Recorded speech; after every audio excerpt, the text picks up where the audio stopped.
This video is to show us how to get the journal set up and how to kind of organize it. On the front of your journal, always try and get your full name on there. So like John Smith. All right, so there's John, and then last initial as well, and give me whatever period in. So if you're like in my 4th period of class, put that on the front. So I know who the journal belongs to. On the inside of the journal, you're going to need my YouTube channel, which you obviously know what it is because you're watching this video. But I suggest you write the name of the YouTube channel in there. So Ekelyn Lule Biology, so that you can reference it. When you can't remember, you know where to find it. All right, this is going to be something we'll glue into your journal later.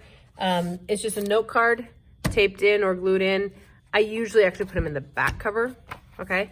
But we're gonna have these cards in here. So an A on one side, B, C, and D, E, and I don't know. Those cards, we will be using those occasionally in class, but that's something we will put in later on. But if you're watching this video, at least you know that's coming. All right, so table of contents is going to be our very first page and our second page. Because we have that many entries, we're going to need 2 full pages for table of contents. So at the top of the page, very, very top, right, table of contents. And then above the first line, at the far left, write date. On the other side of the red line, entry. On the opposite far side, write page. And just before the red line, worksheet. These are the 4 basic columns that we have in the journal, okay? Now, the next page is also gonna be labeled table of contents. This is where we'll go on to when we run out of space here.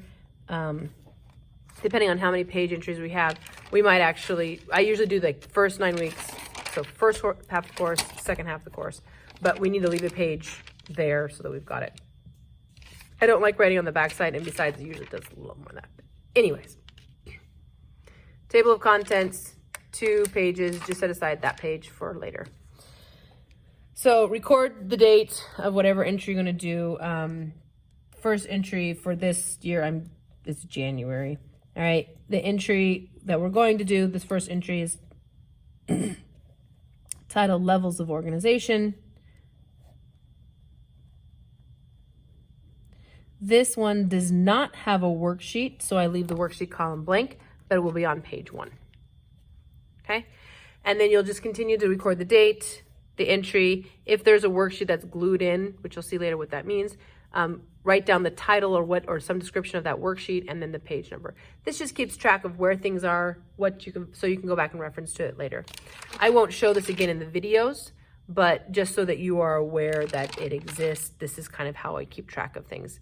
For table of contents. This table of contents will change from semester to semester as I rearrange things occasionally. So dates, obviously, that's not going to be the same. So this is just reference for you to understand how to set it up. And yeah, from there. So that first entry will be after that table of contents, page number up at the top corner.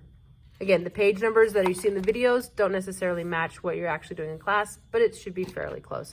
But it can change dramatically if we have to rearrange how we teach things. So that is variable. I'll always write the title at the top of a page, including the page number. So title and page number always go at the top of any page. Don't number your pages ahead, because there's sometimes when we do foldables, we need a couple pages stuck together. So don't pre-number your pages. All right. That's how you set up a journal.